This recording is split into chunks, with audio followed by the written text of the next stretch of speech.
Hello, everyone. I hope you're having a good afternoon. I'm very pleased to be here and introducing you to our next HEAD Talk on innovation and disruption. And we're very happy to be joined by Antonello Barbaro.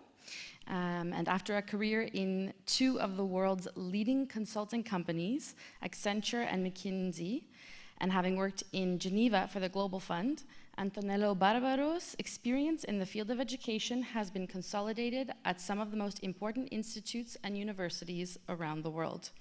In fact, Barbaro contributed to New York University in the United Arab Emirates before returning to Geneva in recent years to what is universally considered one of the most prestigious schools in the world, École Internationale de Genève. Since September of 2021, he is the new CEO/General Manager of H-Farm Education. Mr. Barbaro, we're happy to welcome you to the stage for your HEAD Talk. Thank you so much.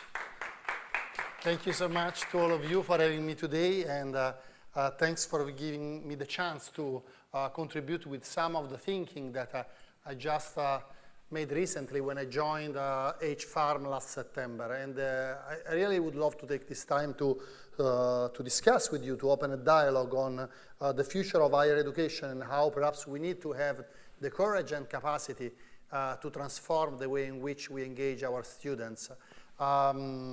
As mentioned, I'm now working with a wonderful team in Venice at H-Farm Education. We are an educational institution.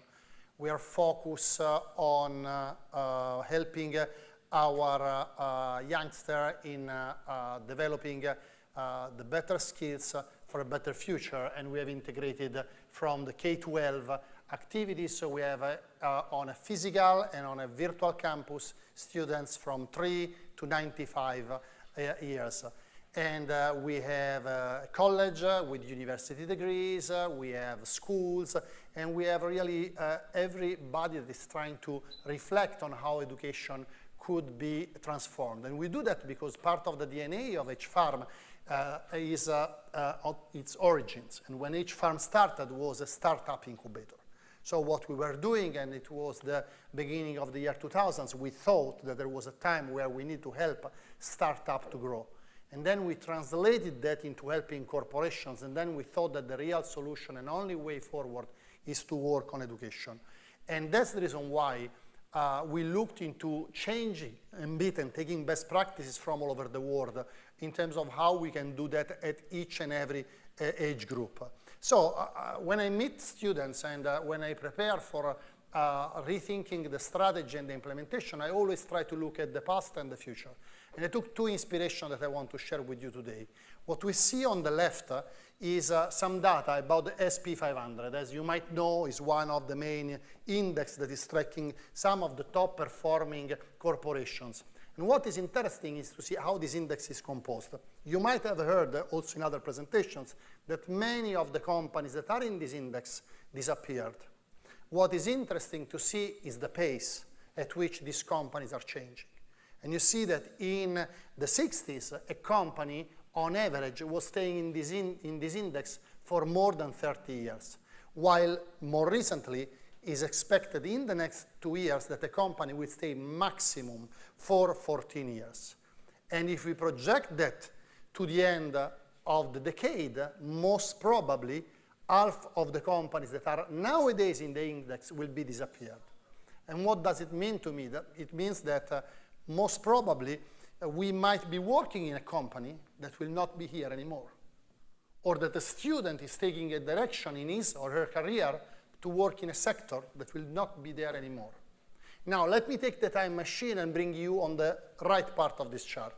The gentleman that you saw there is Otto von Bismarck.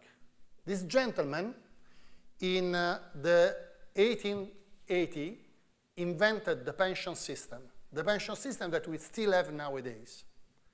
And what he did, Otto, at the time, was calculating the average life of the population, and he saw that was okay to set a retirement age at the age of 70.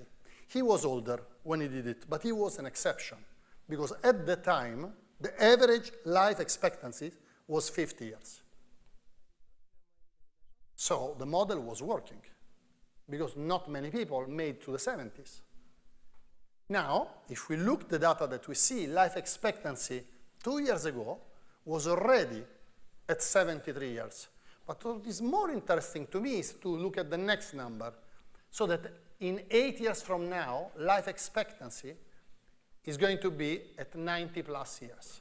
And why this is happening, and I give you just few information, because what you saw there is that there are companies, here I'm mentioning Calico, that is funded by Google, that invest in the order of just Calico, 700 million together with a pharma company to get to 1.5 billion every year on life extension solutions. And because of that, it's expected that very soon life will be extended over 120 years. So now, if we link the two things, you can imagine that the system of pensions will be completely failed. It's already failed now. And, but if we take an optimistic view, I have a 13-month son, Tommaso, and Tommaso, because I'm an optimistic person, might be that he will live longer, perhaps 120 years, but Tommaso, if you look the part on the left, most probably will change job very often. And it's really possible that Tommaso, when he will be in his 60s, he will start a new company that will be so successful that will get into the Standard & Poor's 500. But this means that Tommaso has to continuously learn and continuously change the way in which he is preparing himself for contributing to society. Here you see just some numbers. Many of them are known to you. But this to give the order of magnitude of how the transformation is accelerating, how really disruption is everywhere. Some data are more related to Italy, some are global, but look at only in Italy, 2021, more than 12,000 startups in 1 year. In 1 year. So what does it mean? That some areas that are starting, startups, 2 million green jobs only in Italy, imply that new jobs will come into the market. Hence, we need to help, and the higher education system needs to help students to rethink the way in which they prepare themselves, to prepare for what we hear everywhere, to be lifelong learners. But the point is, how are we going to do that? Now, let me show you a video, because I believe, and we believe in H-Pharm, that digital transformation can be an accelerator. It's not a threat. It's an enabler to be more inclusive, to advance, to create impact. So I'll show you a video that my team, perhaps you have seen it already, but tells me that these things are almost obsolete. And to me, they were really on a frontier. Connection is a spark that gives our lives meaning. It drives us to seek out others who feel the same way.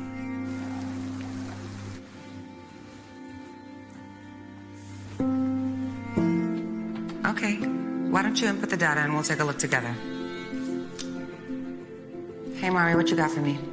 To find those who share our views, yet offer different perspectives. そうですね。 Look over here. Challenge us with new ways of seeing. That I think we should. Deepen our understanding. And enrich our lives. 最后一笔的时候，往前。 Great things happen when we commit to something bigger than ourselves. Let's take a closer look at it. Place this here. Let's see how we go from there, okay? This sense of collaboration and the feelings of connection it brings excites us. Hey, just in time. I'm gonna move it slightly, okay? It's yours, take it. We have 2 planes right now on the same trajectory. As we put people first, technology fades into the background and feels like anything but.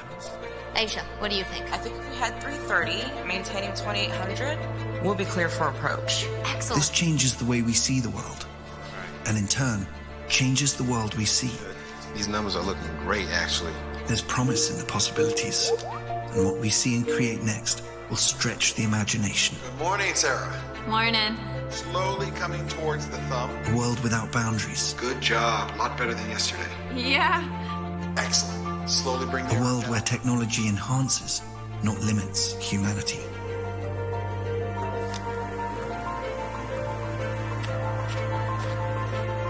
With people front, center, and in the spotlight. The future is here. And here can be anywhere. Introducing Microsoft Mesh. A bit of advertisement for Microsoft as well. So this is just for saying that what we see is real life technology that can be applied. What we saw can be applied to the learning. This is what we are doing in Venice. This is what we are doing with our groups around different geographies. This is what we can do to engage teachers and faculties. This is what we can do to make it inclusive so that people that cannot access a given space can be part of the discussion. And we really believe that those resources are now at our service. Here in this picture you saw an application of a concept that is more on the leisure. So two old friends that meet together and play chess, but one is not there. And who knows if in this picture the gentleman on the right is a real person or is an artificial intelligence animated one. But now the point is that in the past or in the recent past, perhaps technology, very expensive, was needed. Nowadays, and we had this happening in our team, you just need a pair of Ray-Ban because they're working on that. So you put on your Ray-Ban and you just saw and you can interact and you can discuss. So it's not isolating you, but it's giving you a possibility of seeing. And we believe that using digital transformation, we can help filling the gap that nowadays still exists and that brings hundreds of millions of people out of education. Now, what we need to do, what will be the right space for the future? We don't have the answer. We work on many of them. What I would love to share with you are more some questions today. And those are the questions that we are posing ourselves and that perhaps could help us reflecting. Mainly, we are asking ourselves when we think about our college, so our undergraduate programs, our master programs, our postgraduate programs, in designing them, we ask ourselves, okay, but how do we define academic excellence and what will be academic excellence in the future? How do we define student success and how do we want to drive student success? How do we make sure that student life is enriching, is a joyful moment, is a moment of coming together and building lifelong friendship? And how we make sure that whatever we do during the learning experience in higher education help being successful also in professional development. That might be that talents through a pathway into higher education can better serve government, NGOs, foundations, and private sector. So I'll just put here some of the thoughts that were reflected recently by a group of people. But again, the point to me today is really to ask ourselves and to share with you some of these questions, saying, are we reflecting? Are we challenging the ASIS model that we have? Are we sure that academic excellence is just related to the fact of somebody that obtained a very good mark before getting into a university? Are we sure that this is the way of selecting students? I was discussing with the team today that is in Venice. We are reviewing admission process of the year, and they told me that on last year enrollment, out of the 5 top students, 2 are dropped out from other European universities. Student success. How are we going to make sure that higher education institutions will put effort not only on academic excellence, but also in making sure that each and every student can obtain what she or he wants? Are we spending time listening, supporting, coaching, but also challenging each and every student? Are we facilitating the creation of groups of peers that can work together to drive collective success instead of individual one? Are we facilitating dialogue and debate across different cultures, across different geographies, so that they can be more and more part of a global community? Are we enriching our courses every day with elements that are related to soft skills? And I give you an example. Everybody is talking about soft skills and bringing them into the academic programs. We decide to challenge that, and we decide to have an equal number of fundamental courses, economics, mathematics, and so on, and soft skills. How many of you have been taught or discussed about negotiation during your educational pathway? I was not, but I'm doing negotiation every day, at home with my wife, on the job, every day if I need to take perhaps a place on a bus, but nobody teach that. Nobody prepare us for that. And I was impressed when I saw this element, for example, done with very young kids. For example, what we are doing in our primary schools, we created a model where students of 5 years old are trained and became what we called peacemakers. And what they do during the playtime, if kids get into a fight, the little peacemakers get into that and help resolving the conflict. So this is a way for us of starting instilling a different mindset and culture. Student life, those years that our students spent in the university should be fantastic, should be so joyful, such a part of an amazing moment. And I do remember when I was in New York, in NYU, how much time we were spending to prevent crisis. And I would say, how is it possible? It's okay, sure, there are some moments of tensions, but should not be the norm. So are we sure that as higher education institution, we are not putting too much stress into the life of students? And the contrary, that we can do something perhaps to help them be more capable to manage the different moments of life, being more balanced, thinking and rethinking about well-being, considering how in their day-to-day life, an healthy life, a choice of food and nutrition, a time dedicated to personal well-being can make the difference. And are they part of the program? And again, a very simple example that could be, how much time are we putting in our timetables, in our curriculum, to allow students to do sport, to go part of a club, to relax? Are the curriculum and the timetable designed for? And if they're not, we should ask as a question, and what we can do. Last but not least, professional success. Many investment, many initiatives by many universities and vocational schools, but the real question to me is, why do we stop?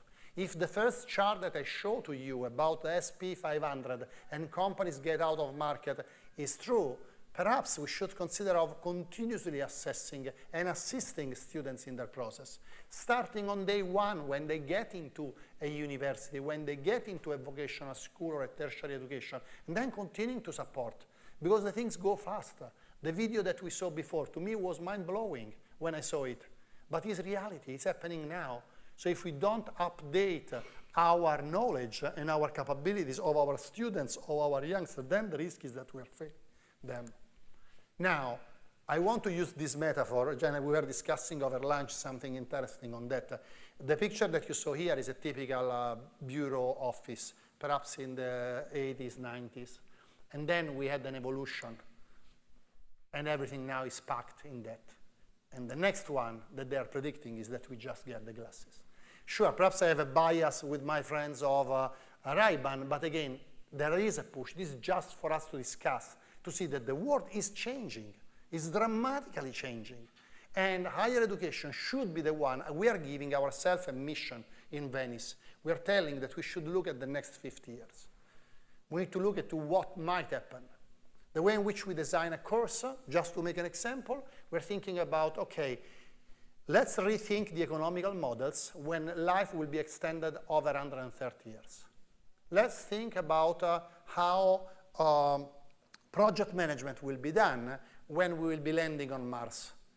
So the idea is that I think that us, collectively, as higher education institutions, we should have the courage and capacity to look really forward, to look at the future, to inspire our next generations to take action, taking ideas from the far future, implementing nowadays, and having the courage of taking perhaps a new direction from what we did in the past. Now I'll show you a video because, this one is to share with you who we are and what we are doing, but with a simple objective. When we started because there was a gentleman that is our chairman that has no fear, and perhaps he has a problem. He doesn't feel the risks. So he said, okay, we want to do it in Italy, very complicated place to do stuff. And we built a campus, and we built a virtual space, and we invested in innovation technologies in EduTech. And what we have built is a place that hopefully you will find interesting, but is not capable to solve the problem, because we can host perhaps 2,000-3,000 students, and perhaps on our virtual channels we can have 10 times, but the need is huge. So for me today is really a call to action, and to say we really encourage each and everybody. I do remember a wonderful conversation when I joined NYU Abu Dhabi. I spoke with the Vice Chancellor, Alfred Bloom, and one of my first questions was, Alfred, how do you define success for us? What do we want us to achieve? And he told me, Antonello, we will be successful when others will start doing what we are doing.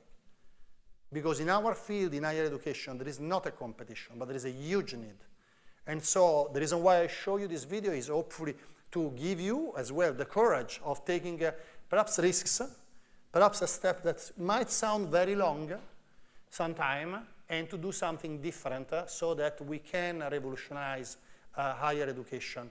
The video has not been produced by us, and that's the reason why I chose this one, but it's been produced by a foundation that is in the Middle East. And so it's not our view on ourselves, but it's their view on H-Farm education.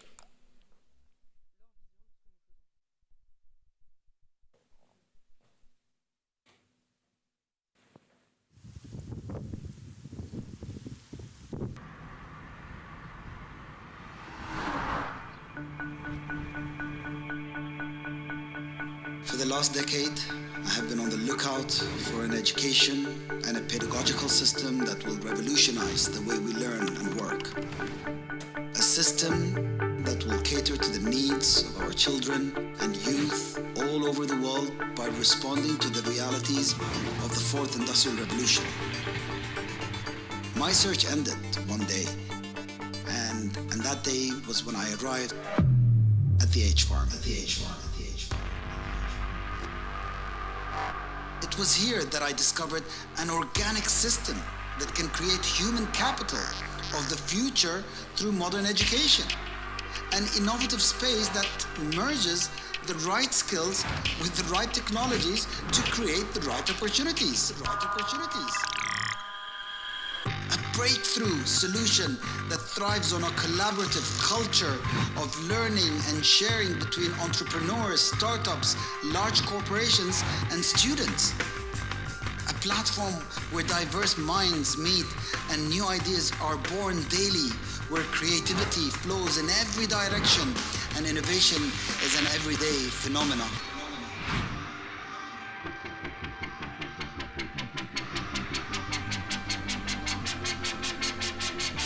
First of its kind place that has everything to nurture the young minds with. And nurture them with what? With the right skills and knowledge.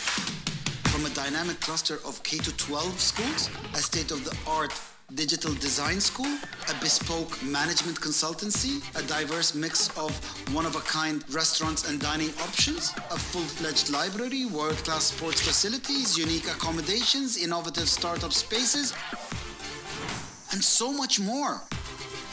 A fully equipped ecosystem that promotes ideation, encourages collaboration, and thrives on experimentation to create new solutions for a new world. It is only in places like these that we will discover answers to some of the toughest questions facing our communities today. For instance, what is the future of our children's education? What are the challenges keeping our youth from being prepared for the jobs of tomorrow?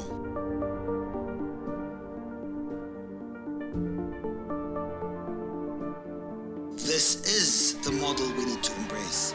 This is the ecosystem we are advocating for.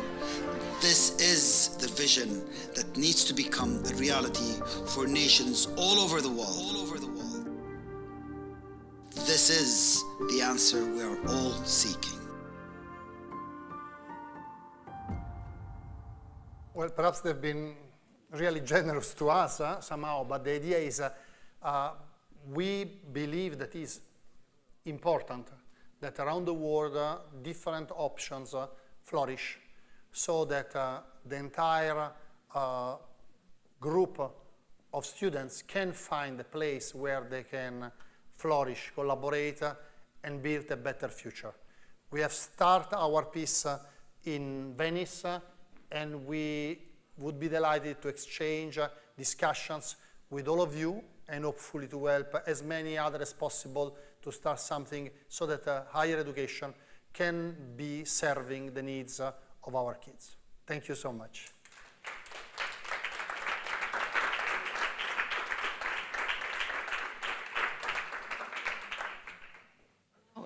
We have just a couple of minutes left, but if anyone has any questions, you can put your hand up and I'll come and bring the microphone to you.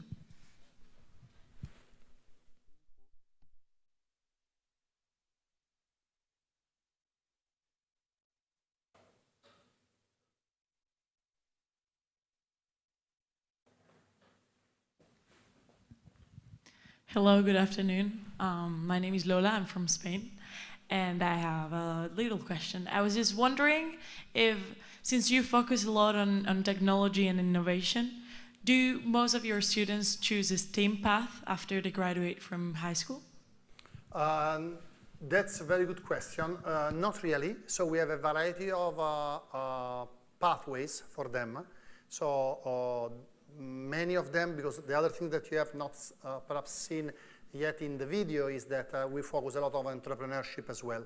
So we have a lot of students that then start activities or enter in corporations more on the management side, but we have many students that go into visual art, in creating really a collaboration and continuing their studies with PhD and research in science as well. So I would say that as of now, because we are somehow a young kid on the block, because we have graduated 4 classes to date, we have a very good distribution in different sectors. So technology is enabling, but we believe that this is really needed and helpful if you want to be an artist, if you want to be a musician, or if you want to be an economist or an engineer. So for us, it's just a tool. We have pencils and visors. That's wonderful. Thank you so much. You're welcome.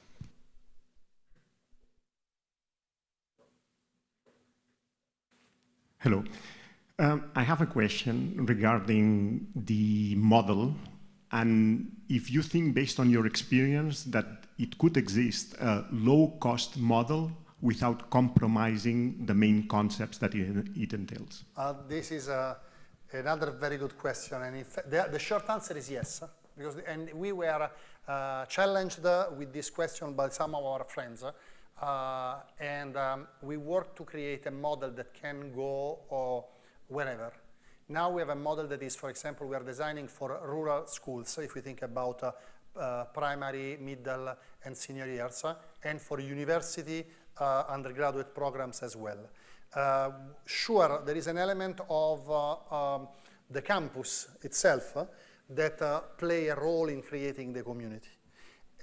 But in terms of technology, in terms of solutions, what we are doing is now a model that works on top of that with our workshops, with our labs that leverage technology to reach and to create groups. For example, what we are doing, we are animating debates across different schools and universities on topics, and everything happens in the metaverse. So we created a space where this can happen and where we recreate the space that you saw physically present in Venice. Now, perhaps I'm a bit old-fashioned, so I really love the space in Venice as it is, but I can tell you that the metaverse experience is a nice proxy. Is it something that can go to scale? I think also in terms of physical areas, we believe that there is a way of building solutions that do not get to compromises that diminish the impact. For example, the physical space, as you saw there, we have a lot of green around us. So there is then you might have a chair that is very expensive, or you have a chair that is less expensive. And we believe that those elements are possible to be included in the design. The technology, what we are monitoring very closely is the technology. So in the video, the last video that we show you, you saw some technology that now is a bit outdated. The one that you saw in the previous video is still expensive. So for example, one of those glasses are 4,000, 5,000. The one in the last video, $300. So now what we are trying to do is to drive down the cost of technology and to create open source solution. And what we are going to do is design pedagogical model that are designed on what we are learning, that is a different way of teaching things and the different ways of engaging coming from a startup sector. For example, our students in the last 6 months, they can do an internship when they do the bachelor, or they can do a startup incubated in our pre-accelerator. The pre-accelerator methodology that we use for our startup, we have been very successful there. We have created a model that goes wherever at a low-cost model and can be plugged in Nigeria tomorrow, in Mexico, or wherever with local entrepreneurs, with local, let's say, inspiring leaders that bring these elements. Having said that, I still believe that the physical asset helps a lot to create an impact that is meaningful. Thank you very much, and congratulations with the project, for the project. Hi, I'm Marta from Barcelona. I want to understand, this is an IB school, an International Baccalaureate school, so how can you fulfill the requirements of the rigorous IB program and at the same time be able to expose to the students to all these amazing experiences? So what we have done, we have 3 schools, 1 college, so with university programs, 2 vocational schools from youngsters from 18 to 95. And on the IB ones, in the 3 schools, 2 are IB, 1 is not IB. So what we have done for the IB, we have created a program that is on top of the IB program. So we do all the modules that IB required. We are fully certified by the IB in all the modules PYP, MYP, DP. And then we put on top what we call the H-Farm approach, that mainly are 4, we call labs, but are approaches. So one, for example, is human skills. So when I talk about negotiation, peace, public speaking, and so on. So kids have 2 to 4 hours per week when they talked about the human skills for 3 years. We have a lab that is called Startup Lab, but they don't do a startup. What we teach them is how you work in a startup. So in a startup, you don't get, for example, me and you, we are friends, we want to stay together. And we do a project and it's fun, and this is what happens normally in university, and that they do groups between friends. What we teach them is that in reality, you want people that complement. So even if me and you, perhaps you don't go very well together, but you are very good in project management and a fantastic visual artist. So together we make a big team. So we teach them that when they mix in this way, looking at capabilities, they can have a bigger impact. And then those labs, as we call, but are modules of lessons, are all on top of the IB program. And that's the same for the university program. So we have partnership with major universities where the programs are somehow the diploma or the undergraduate of the university together with us. And we have created, for example, our enhancing courses that goes in parallel that the students have to take. And on top of that, in the space, we bring the entrepreneurs, the speakers, the inspirational leaders, and so on and so forth. So mainly, we complement models that exist. Okay, it's a very fast question, I'm sorry.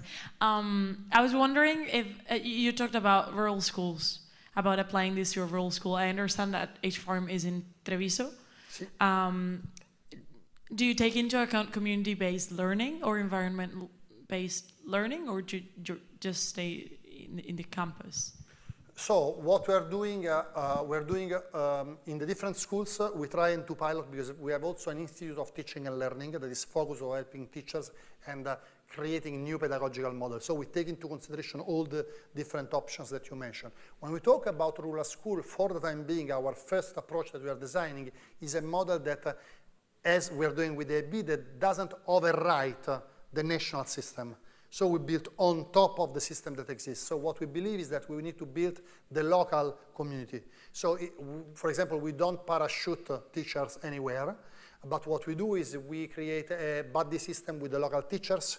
The local teachers, for example, in an island in Partelleria, that perhaps is difficult to reach in some period of winter because of the sea that is very complicated there. So they receive some specific training for us. Then through the platform, through the technology, there is a program that is delivered together and in partnership.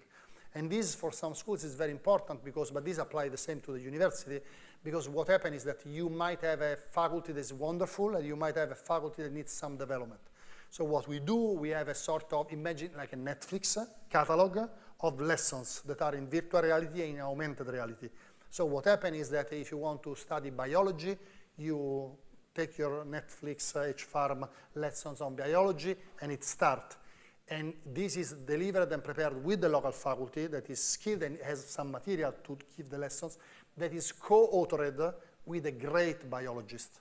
So this is a way also to building a capability in the rural areas so that this teacher became stronger and stronger and stronger, and most importantly, wants to stay within the local community. Doesn't want to go away because now it's super good and wants to go to Milan. Welcome.